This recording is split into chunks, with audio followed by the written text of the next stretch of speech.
Yeah, yeah, Yeah, this is pretty hard. I'm giving you one gift die. yeah. I figured. Mondragon must be expelled as swiftly as possible is my trait. Ah, there you go. Um, and then I'll take. Oh, I guess I'll take three. No, I'll take two out of my pool. Okay. So I have 4 dice here, and I failed. Excellent. So he refuses to do this particular thing. Like I said, I'll just repeat what I already said, which is Yeah. I refuse. My honor doesn't let me do that. Um, the and so his position is that I guess we'll just have to do our very best to get uh, to yeah. He says, but I desperately need you to speak in favor of um, these weapons being used by us here, and that they cannot refuse us the money, the money that Cristobal brought. They cannot refuse that to us if we have the support of the people here. And for that, they need the word of God. Um. Okay, I'll tell him. I'll say, kind of defeated.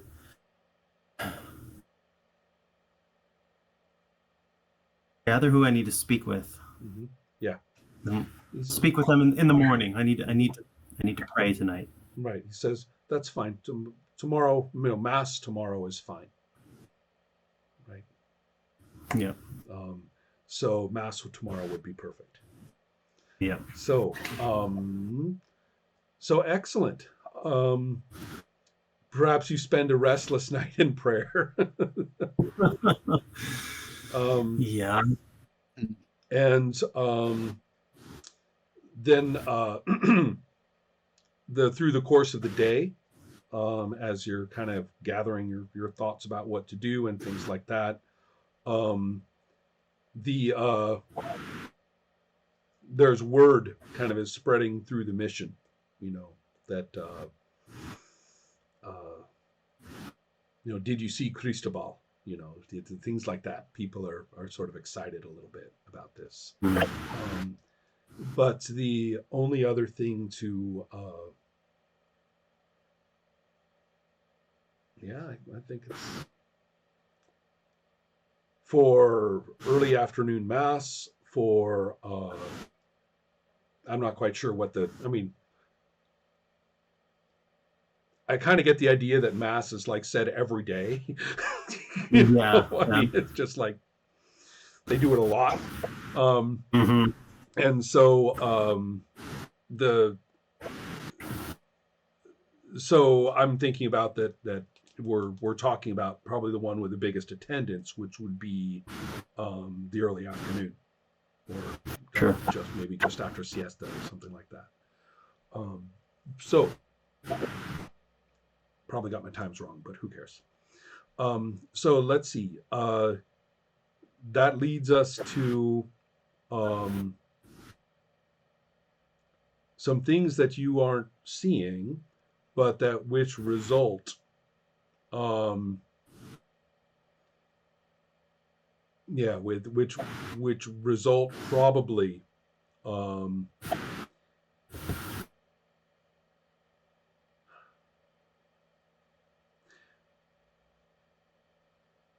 in Elvio and Ruben come running through one of the plazas of the mission.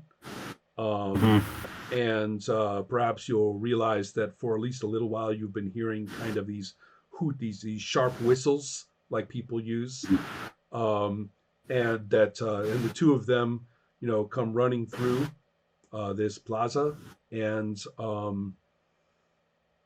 the uh, the Ruben will run like right into you, and we'll say, "Oh, lo siento," and kind of like looks at Elvio and is like, shit, what do we do?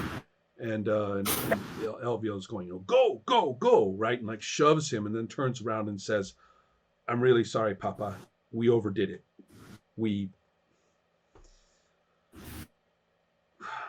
What's going on?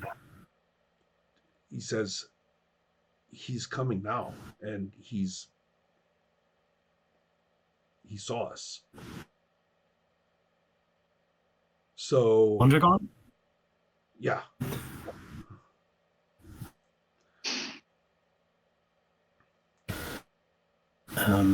He saw you. He saw. What do you mean? He saw you. He saw you doing what? Uh,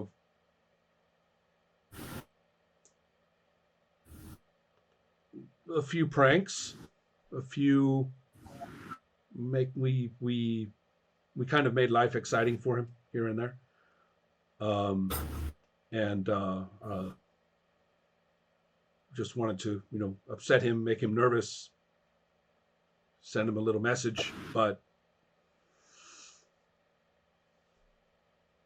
he saw us. Hurry up, Papa, get a gun or something. Get the hell out of here. I tell him to Right. make yourself scarce. Right. He does. Right. And yeah, I mean, do I have access to a gun? Let's just say now you do. I mean, in other words, Yeah. as of the last few weeks, you do. Yeah. I mean, I think I probably, if I have had access to one, I probably, since he's been here, have since our altercation, I've probably carried it. Maybe not super openly, but yeah. Okay, yeah, I will wait for him to. I mean, presumably he's like coming this way. Mm-hmm. Yeah. I'll kind of I'll just wait for him. So my take is that the building where your cell is in is kind of built into a larger structure, like a wall. I'm not. So this mission is a series of walled courts, basically.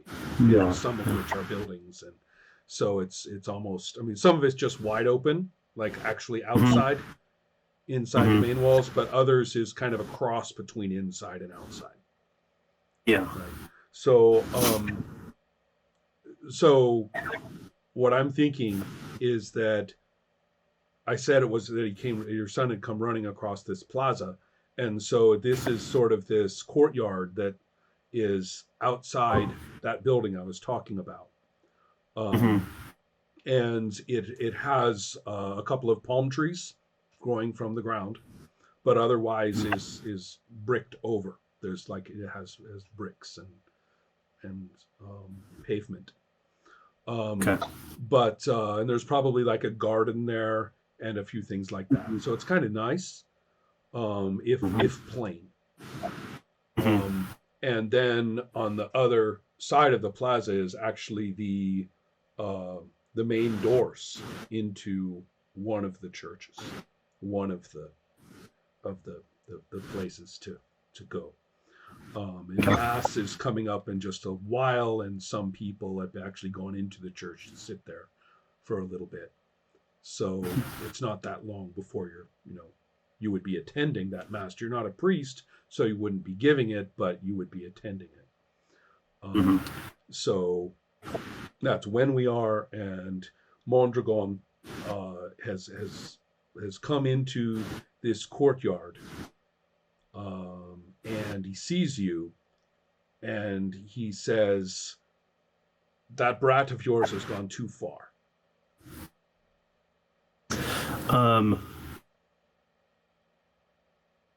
I'll kind of throw my hands up and say, "Boys, what did he do?"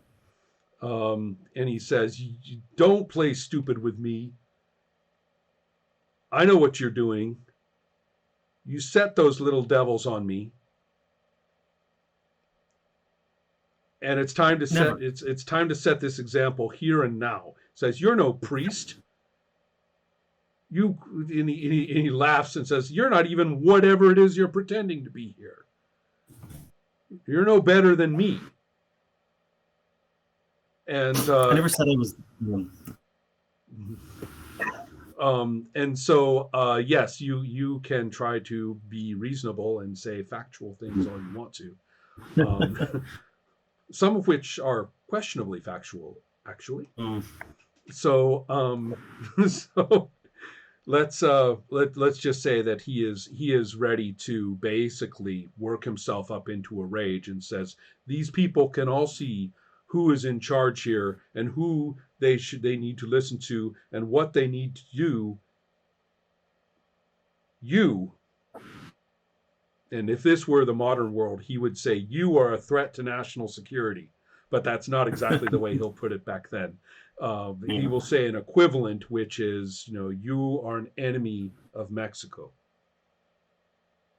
right? And he even mentions, and he says, you know, by word of Capitan Las Cruces, I'll take care of that right now, and is going basically to draw and shoot you. Oh shit. um. Um. Okay. Well, before. Well. Um.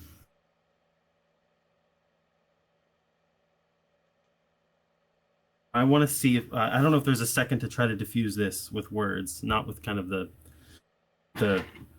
dissembling I've been doing, but just to say names. Like, I have the names for you. Um, come to mass today.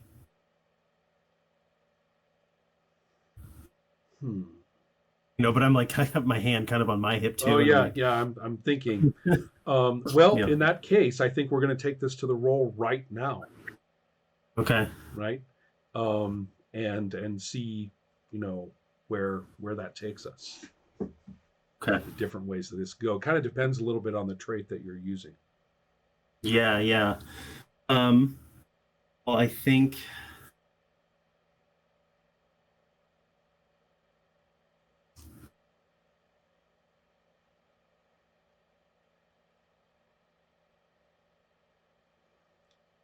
I mean, I think it's just trying to expel Mondragon because I'm trying to. I mean, the intention right now of Jose is he's lying to him. So yeah. Okay, so the other thing here too is this is I've decided that the lethal rules in the pool need to get just like excised from the sight of God, and so the way I'm going to handle it is I do think I want to tell you that this is potentially, if not fatal, at least very close to fatal or close to it. You could be killed, but Yeah. you won't be subject to the ridiculous rules that we're looking at. You would get a death save. Okay. If you fail in this. Okay. But that is the circumstance. Okay.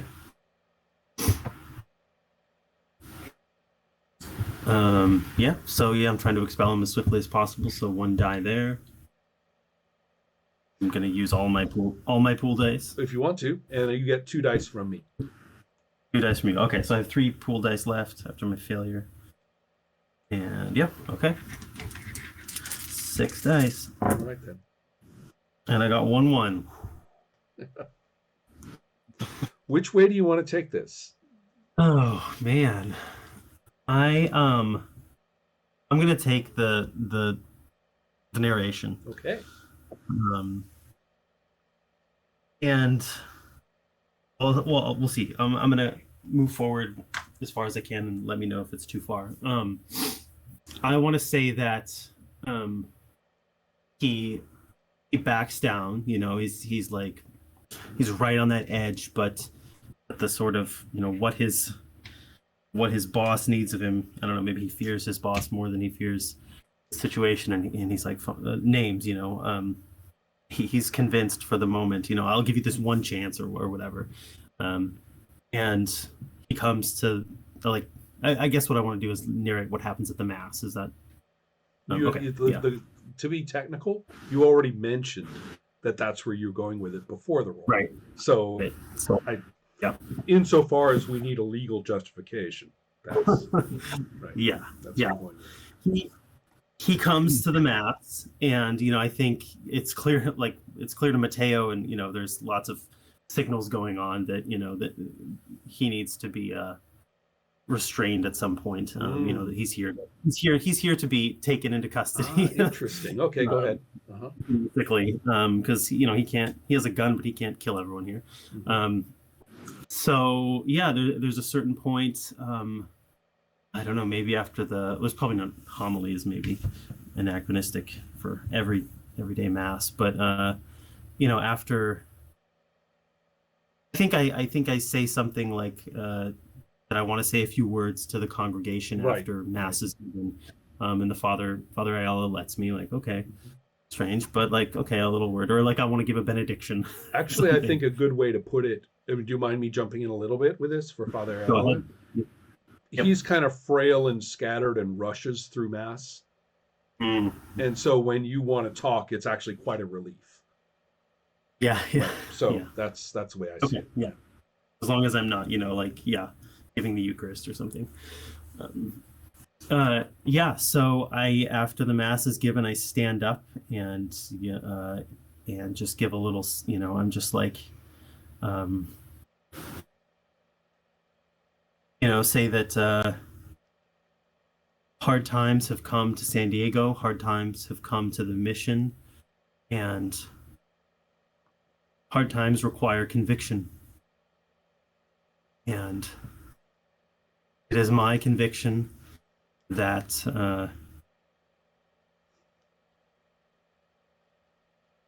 myself and the mission, La Misión, supports the Digüeños in their claim here, and is against the violent Mexican government. And that's kind of the signal for them to go and scuffle with Mondragon and right. 5 guys hit on him or whatever. Trying to get him there, and and it goes off like Mateo wanted, that we support the Digüeños' claim here, and that's the official stance of the mission, at least as long as that lasts. Right. And Interesting. Okay, so what's kind of, as you can imagine, there's a fair amount of tumult among the long-term effects. Is probably at least one scuffle or confrontation among those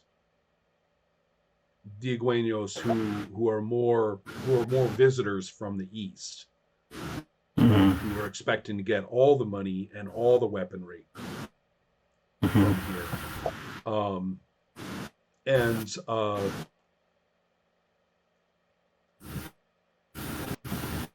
I know.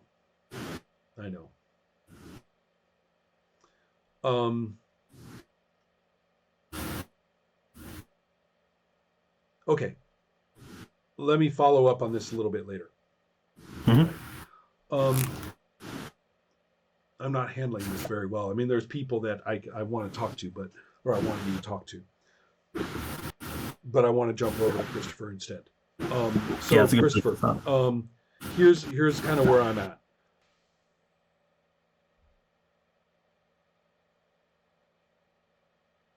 No, I kind of have to stay with Hans.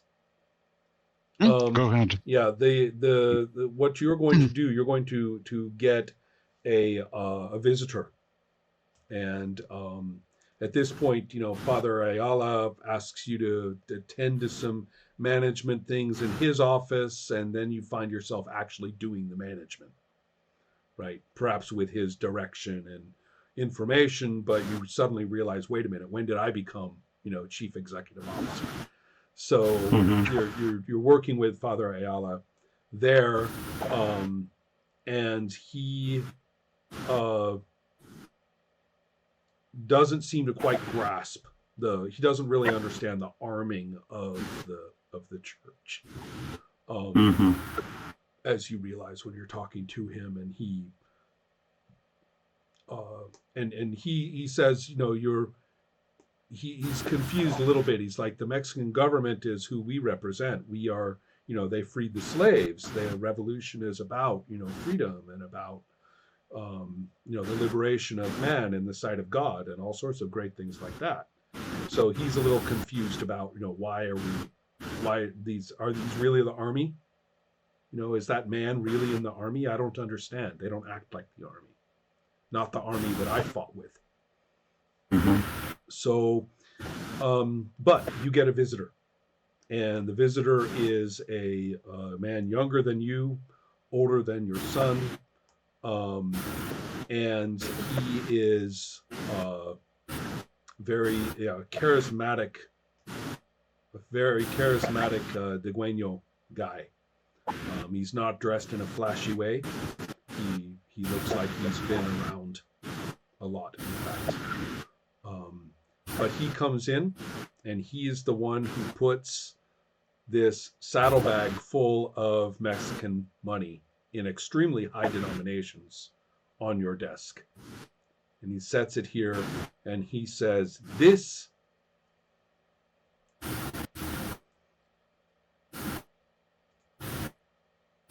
is for us to manage." And he says, this might surprise you a little bit, but we might be able to protect some of the people here. We might be able to actually to make something out of this whole situation, rather than just burn everything to the ground. That's what La Tia wants, She wants a lot of you just gone. But I gave my word to a man who helped me. And now I see you and what Mateo tells me about you.